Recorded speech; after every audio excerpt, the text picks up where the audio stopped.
Alright, so I went ahead and skipped a couple steps. I went ahead and pulled the hose out, and I pulled out very gently. So I pulled very gently and I went in a circular motion as I'm pulling, and it made its way free. So we don't have to apply too much pressure.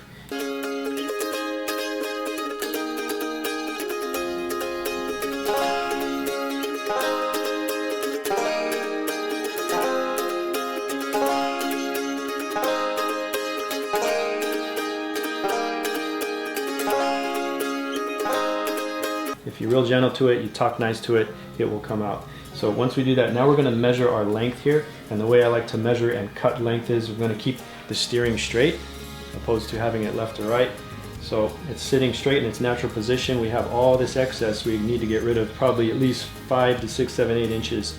So what I'm going to do is I'm going to take up all that slack. I'm going to line it up where the opening is to my brake lever is.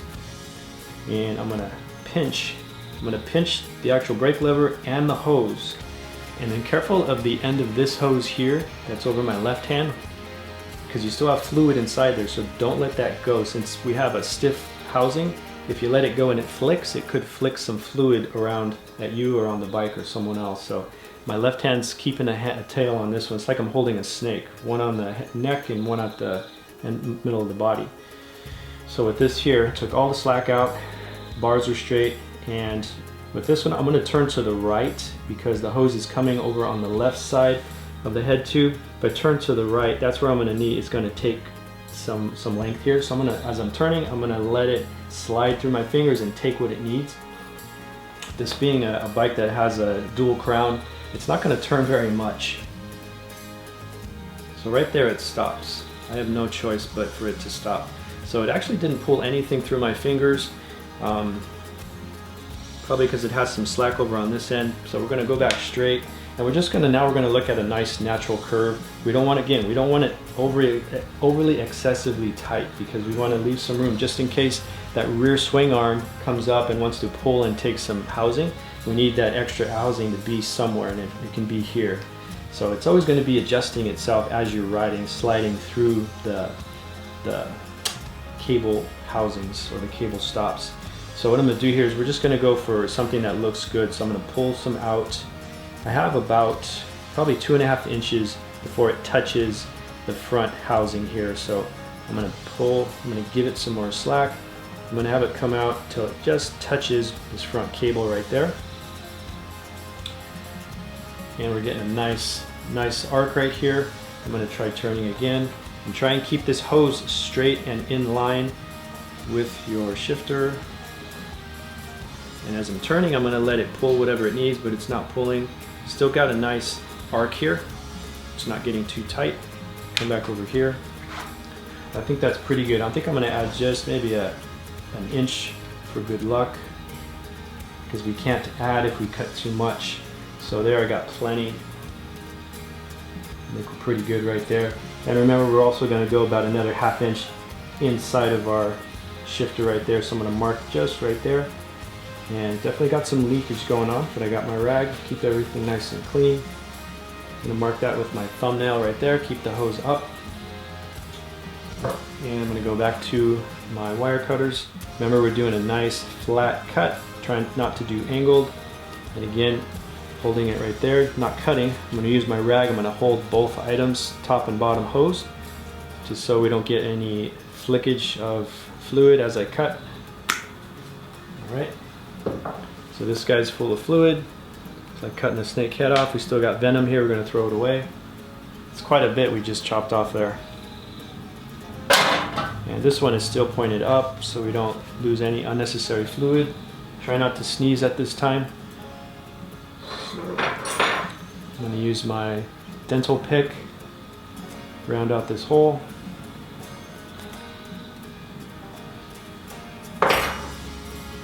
Wipe off any drippage. Make sure my gloves are still good. Okay, and we're going to see what that looks like. That's pretty good. So we got curvage right here. That's real good. Turning, plenty of line, plenty of excess line to be taken if needed by the bike as we're riding. Gonna hold that. And I didn't open my other olive bag, so one moment.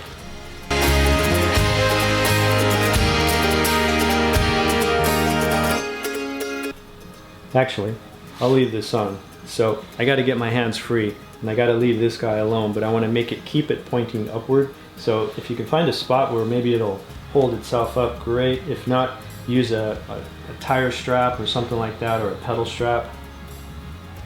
So right now I have to be a little creative without causing too much drama. What's this want to do? Yeah, it wants to sit down. All right. I accept the challenge. I accept challenges. So, got my bag here. It also has some nuts in there. So, if you're working by yourself, you need to be creative. Or maybe you're in a life and death situation where you gotta give yourself first aid while you're still holding that snake head.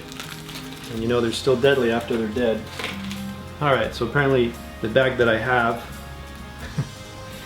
it's got all the parts except my olive. I got my barb here, but no olive.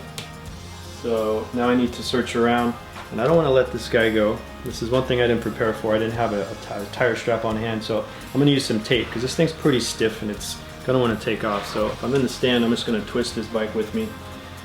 Go down to my lower drawer. Let's get some tape, some blue tape, painter's tape. And all this is so the hose stays up so we get no leakage, and this is just temporary while I find that extra olive. Alright, I found the olive. So when I tore the plastic off of this with my teeth and blew the other piece out, it was stuck in this little guy right here. Alright, back to the task at hand. Hold this up, go ahead and slide my olive on there. And then we're going to install our barb, this little guy. And we're going to make sure this is cut nice and flat. And then make sure it's nice and rounded. Wipe off any excess. And get our barb started by the fingers. Push it as hard as you can with your fingers. We're going to come back with our blocks, hydraulic hose holder blocks, and placing it just lower, so that way that barb has room to go inside the hose and won't get obstructed by the blocks. And we're going to go ahead and use our vice grips, and we'll go ahead and tap this down nice and flat, flush. When you release this, be careful because everything will go flying. So grab your hose, grab your blocks, just like that. And then I'm going to bring my nuts up. Yeah. So I got olive and then my nut, my my lever, brake lever nut, or bleed screw nut. So we're going to slide that in, make contact, push it in all the way, hold gentle pressure, slide everything forward. And make sure the olive gets inside. And the olive doesn't want to quite go inside. I'm going to pull the hose out just a little bit, push the olive in, which it made way, and then put pressure a little bit with the hose and then start screwing. I'm going to make contact here. I'm going to switch hands. And if you're a little bit greasy or oily, go ahead and wipe down. And so you might have to gently angle that hose a little bit as you're trying to line up your screw. There we go. And finger tight.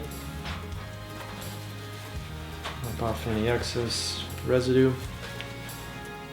We're going to go ahead and snug this up with our 8mm. Maybe just about a turn and a half or so, and then we'll get our torque wrench. Well, judging from the other side, we might go 2 full revolutions.